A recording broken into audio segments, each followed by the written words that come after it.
ದೇಶದಾದ್ಯಂತ ನಡೆಯುತ್ತಿರುವ ವಿಶೇಷ ಸಮಗ್ರ ಪರಿಷ್ಕರಣೆ ಪ್ರಕ್ರಿಯೆಯ ಪ್ರಮುಖ ಹಂತವಾಗಿ ಚುನಾವಣಾ ಆಯೋಗವು ಇಂದಿನಿಂದ ಕರಡು ಮತದಾರರ ಪಟ್ಟಿಯನ್ನು ಅಧಿಕೃತವಾಗಿ ಪ್ರಕಟಿಸಿದೆ. ಮತದಾನದ ಅರ್ಹತೆ ಹೊಂದಿರುವ ಪ್ರತಿಯೊಬ್ಬ ನಾಗರಿಕರು ಲಿಸ್ಟ್ನಲ್ಲಿ ತಮ್ಮ ಹೆಸರು, ವಿಳಾಸ ಸೇರಿದಂತೆ ಎಲ್ಲ ತಾಂತ್ರಿಕ ವಿವರಗಳು ಸರಿಯಾಗಿವೆ ಎಂಬುದನ್ನು ಖಚಿತಪಡಿಸಿಕೊಳ್ಳಬೇಕು ಎಂದು ಮುಖ್ಯ ಚುನಾವಣಾಧಿಕಾರಿಗಳ ಕಚೇರಿ ಪ್ರಕಟಣೆಯಲ್ಲಿ ತಿಳಿಸಿದೆ.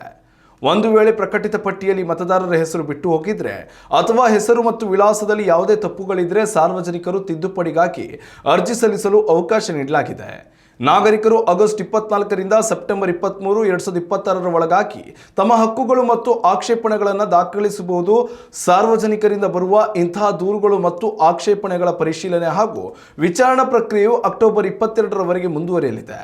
ಮತದಾರರು ಕರಡು ಪಟ್ಟಿಯನ್ನು ವೀಕ್ಷಿಸಲು ಮುಖ್ಯ ಚುನಾವಣಾಧಿಕಾರಿ ಕರ್ನಾಟಕದ ಅಧಿಕೃತ ಜಾಲತಾಣವಾದ www.ceo.karnataka.gov.in ಅಥವಾ ಕೇಂದ್ರ ಚುನಾವಣಾ ಆಯೋಗದ voters.eci.gov.in ಪೋರ್ಟಲ್ಗಳಿಗೆ ಭೇಟಿ ನೀಡಿ ಆನ್ಲೈನ್ ಮೂಲಕ ಸುಲಭವಾಗಿ ಚೆಕ್ ಮಾಡಿಕೊಳ್ಳಬಹುದು. ಆನ್ಲೈನ್ ವ್ಯವಸ್ಥೆಯ ಅರಿವಿಲ್ಲದವರು ತಮ್ಮ ವ್ಯಾಪ್ತಿಯ ಸ್ಥಳೀಯ ಮತಗಟ್ಟೆ ಅಧಿಕಾರಿಗಳನ್ನು ಭೇಟಿ ಮಾಡಿ ಅಗತ್ಯ ನೆರವು ಹಾಗೂ ಮಾಹಿತಿ ಪಡೆದುಕೊಳ್ಳಬಹುದು. ಸಾರ್ವಜನಿಕರಿಂದ ಸ್ವೀಕೃತವಾಗುವ ಎಲ್ಲ ತಿದ್ದುಪಡಿಗಳನ್ನು ಅಳವಡಿಸಿದ ನಂತರ ಮುಂಬರುವ ನವೆಂಬರ್ 27, 2026ರಂದು ಅಂತಿಮ ಮತದಾರರ ಪಟ್ಟಿಯನ್ನು ಅಧಿಕೃತವಾಗಿ ಸಾರ್ವಜನಿಕರ ಅವಗಾಹನೆಗೆ ಬಿಡುಗಡೆ ಮಾಡಲಾಗುತ್ತದೆ. ಪ್ರಜಾಪ್ರಭುತ್ವದ ಹಕ್ಕನ್ನು ಚಲಾಯಿಸಲು ಪ್ರತಿಯೊಬ್ಬ ಅರ್ಹ ನಾಗರಿಕರು ಹಿಂದೆ ತಮ್ಮ ಹೆಸರನ್ನು ಪರಿಶೀಲಿಸಿಕೊಳ್ಳುವುದು ಅತ್ಯಗತ್ಯವಾಗಿದೆ.